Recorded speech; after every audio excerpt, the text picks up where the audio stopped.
Alam niyo mga kapatid, yung Book of Redemption na binabasa natin ngayon, yung aklat na katubusan, pagpapatunay lang na hindi lahat pag-aari ng Diyos.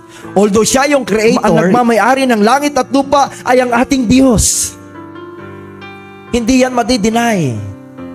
Pero kailangan nating maintindihan na mayroong mga pag-aari ang Diyos, not by creation, by relation. May mga anak ang Diyos, may mga minahal na ang Diyos bago pa itatag ang sanlibutan.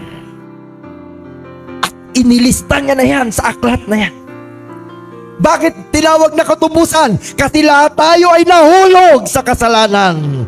Lahat tayo ay guilty sa mga nagawa natin. Kaya kailangan tayong matubos. And that is why, brothers and sisters, nung ang tao ay mahulog sa kasalanan, doon pa lang nagsabi ng Panginoon, ang binhi mo at ang binhi ng babaeng ito ay mag-aalit.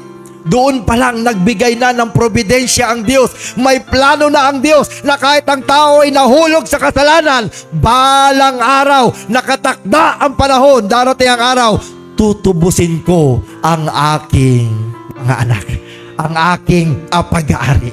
Brothers and sisters, tinampered ng kaaway yung title deed na duplicate. Pero wala siyang kaalam-alam.